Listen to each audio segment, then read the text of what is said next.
Pertanyaan dari Eko Suwandi di Kota Waringin Timur, Kalimantan Tengah. Adakah formula yang esensial yang cukup paten dalam meredam tabiat saling menghujat terhadap perkara agama yang seharusnya berbeda dan tidak lagi menjadi momok bersama? Selamat datang di podcast Alwi Shihab. Jadi ada dua ayat di dalam Al-Quran yang saya anggap sangat menggambarkan toleransi Al-Quran kepada orang-orang non-Muslim atau yang berbeda agama. Ayat yang berbunyi begini, Qul la tus'aluna amma ajramna. Katakan kepada mereka yang non-Muslim, kamu tidak akan bertanggung jawab terhadap apa kesalahan yang kami lakukan. Wala nus'alu amma taf'alu.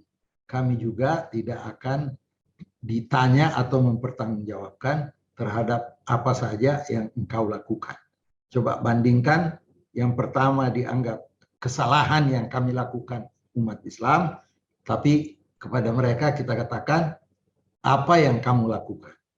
Qul yajma' bainana Rabbuna thumma yaftah bainana bil haq. Katakan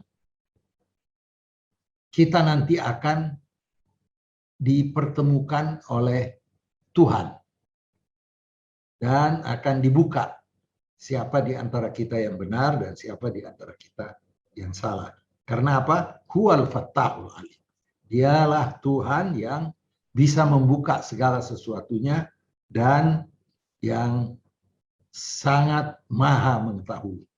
Artinya apa? Bahwa kita tidak diberi jalan untuk menghujat. Kita katakan bahwa apa yang kamu lakukan, kami tidak bertanggung jawab. Apa yang dosa yang kami lakukan sebagai umat Islam, juga kamu tidak bertanggung jawab. Biarlah kita ini bekerja sama yang dalam rangka menciptakan masyarakat yang sejahtera, karena nanti kita semuanya akan kembali kepada Yang Maha Kuasa. Ilallahi marji'ukum jami'an fayunabbi'ukum bima kuntum fihi takhtalifun. Kepada Tuhan kita, destinasi akhir kita. Lalu nanti Tuhanlah yang membuka siapa di antara kita yang benar, siapa yang salah. Jadi kita seharusnya sebagai umat Islam tidak boleh mencaci, apalagi mengatakan surga itu monopoli kita. Kita katakan bahwa menurut agama kita merasa kita yang paling benar. Tetapi kami juga menghormati keyakinan Anda yang menganggap keyakinan Anda juga yang paling benar. Jadi ini tidak bisa ketemu. Nah, karena tidak bisa ketemu, maka kita berkata demikian ayat yang diajarkan tadi itu. Kamu tidak bertanggung jawab terhadap apa yang kita lakukan dari kesalahan. Kami juga tidak akan ditanya kenapa kamu lakukan ini dan itu. Ini kan suatu interaksi yang sangat bersahabat.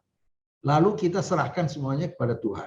Di ayat yang lain ada juga kecaman, jangan sekali-sekali umat Islam mengejek atau menghina Tuhan yang disembah oleh kelompok lain. Karena akibatnya kelompok lain akan kembali menghina dan mendiskreditkan Tuhan yang kamu sembah tanpa mereka ketahui hal yang sebenarnya. Artinya ada dua ayat yang saya anggap adalah sumber utama untuk kita bisa menciptakan hubungan yang harmonis. Kita seringkan membaca lakum dinukum. Lakum dinukum artinya kan agamamu itu agamamu lah. Dan agama kita juga agama kita. Artinya apa? Agama kita lain, agama kalian lain. Kita sama-sama sama-sama percaya kepada agama kita dan kita sama-sama menghamba kepada Tuhan yang Esa. Nanti Tuhanlah yang yafsilu bainahum yaumal qiyamah.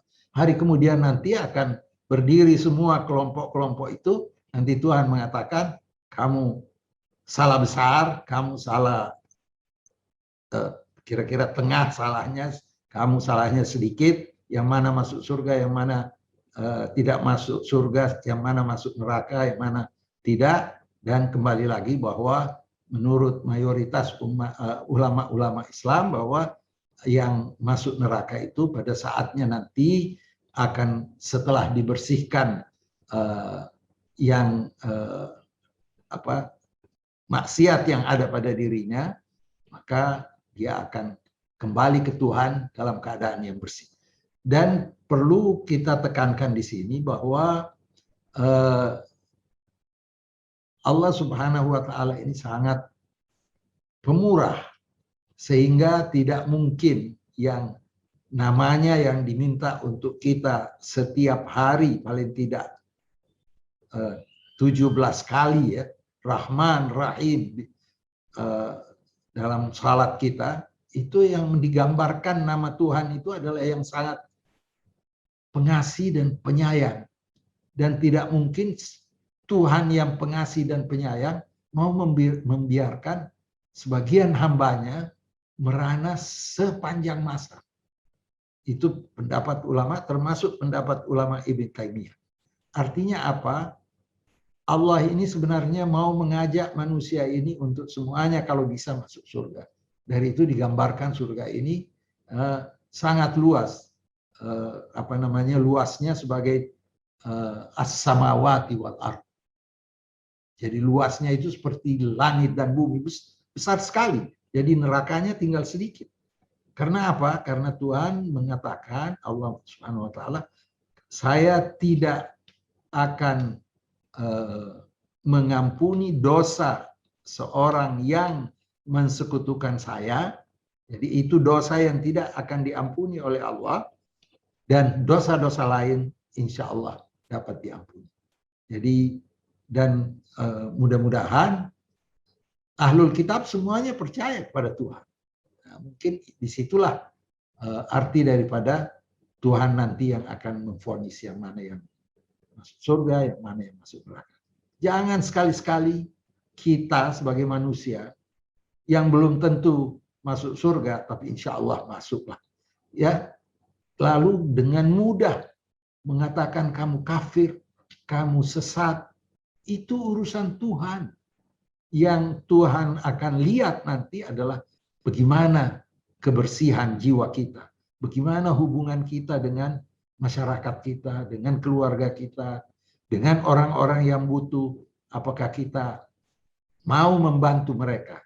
Karena sebaik-baik hamba Allah adalah mereka yang bermanfaat kepada sesamanya. Khairukum anfa'ukum linnas. Bukan khairukum yang paling sering naik haji, tidak. Atau yang paling sering salat malam, tidak. Yang paling banyak manfaatnya pada orang lain. Episode ini merupakan rekaman tanya jawab pada sesi kompetensi pribadi Islam, program internasional peningkatan kapasitas guru madrasah dan pesantren dalam literasi keagamaan lintas budaya dengan pengampu Profesor Alwi Shihab. Agar Anda mendapatkan pemahaman yang komprehensif, pastikan juga untuk mengakses episode lainnya. Dan bila Anda memiliki pertanyaan, masukan, usulan topik kepada Profesor Alwi Shihab, kirimkan melalui email ke podcastalwishihab@warganegara.org. Terima kasih sudah menyimak episode ini sampai dengan selesai. Sampai jumpa di episode berikutnya.